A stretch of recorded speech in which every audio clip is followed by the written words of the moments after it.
এইটো বৰ দুৰ্ভাগ্যজনক ঘটনা যে যি সময়ত অসমৰ মানুহ বানপানীত একেবাৰে ডুবি আছে, আনকি গুৱাহাটী মহানগৰ ৰাইজো কৃত্ৰিম বানপানীত ডুব গৈ আছে আৰু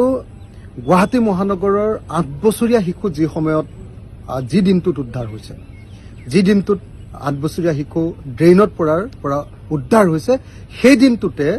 শক্তি আৰু নগৰ উন্নয়ন দপ্তৰৰ ভাৰতবৰ্ষৰ মন্ত্ৰী মনোহৰ লাল খট্টৰে তেখেতে আহি মনোহৰ লালে এনেকৈ আহি গুৱাহাটীত আহি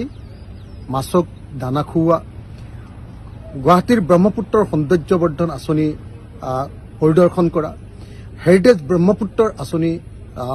ব্ৰহ্মপুত্ৰৰ সৌন্দৰ্য উপভোগ কৰা, এই গোটেই ঘটনাবিলাকে আচলতে সমগ্ৰ অসমীয়া জাতিটোক উপহাস কৰিছে কেন্দ্ৰীয় চৰকাৰ।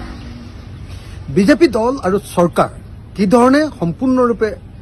ঔপনিৱেশিক মানসিকতাৰ হয়, এই কথাটোৱে এটুকে প্ৰতিপন্ন কৰিলে যে যি সময়ত অসমৰ সমগ্ৰ মানুহ 24 লাখ মানুহ বানপানীত পৰি আছে, 30খন জিলাৰ মানুহ বানপানীত পৰি আছে, যি সময়ত আমি সকলোৱে দেখিছো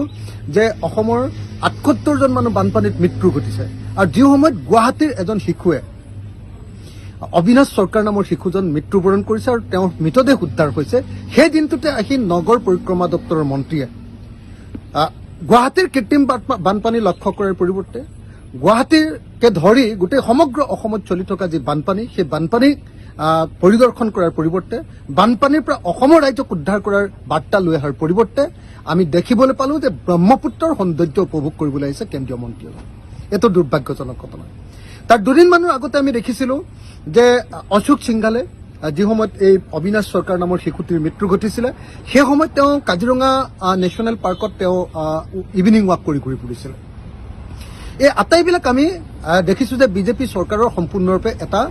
কলনিয়েল মাইণ্ডছেটৰ পৰা অহা দেখা পাইছো, ঔপনিৱেশিক মানসিকতাৰ এক প্ৰতিফলন। এইটো বৰ দুৰ্ভাগ্যজনক ঘটনা যে বিজেপি চৰকাৰে, বিজেপি দলে আমাৰ অসমৰ বানপানীটোক একেবাৰে গুৰুত্ব দিয়া নাই। বানপানীত অসমৰ মানুহৰ যি দুৰ্যোগ, অসমৰ মানুহৰ যি মিজাৰি, অসমৰ মানুহৰ যি অপকাৰ হৈছে, অসমৰ মানুহৰ যি বিনষ্ট হৈছে, ধ্বংস হৈ গৈছে অসমৰ মানুহ, সেই কথাটোক সম্পূৰ্ণৰূপে ওলাই কৰিছে আৰু ওলাই কৰি তেওঁলোকে ব্ৰহ্মপুত্ৰৰ সৌন্দৰ্য উপভোগ কৰিবলৈ এই সময়ত আহি কেন্দ্ৰীয় মন্ত্ৰী আহি আমাৰ অসমীয়া জাতিটোক অপমান কৰিছে। গতিকে ইয়াৰ বিৰুদ্ধে মই সমগ্ৰ অসমৰ মানুহক মাত পাতিবৰ কাৰণে আৰু সমগ্ৰ অসমৰ মানুহক এই বিজেপি দলটোৰ পৰা সাৱধান হ'বৰ কাৰণে আহ্বান জনালোঁ।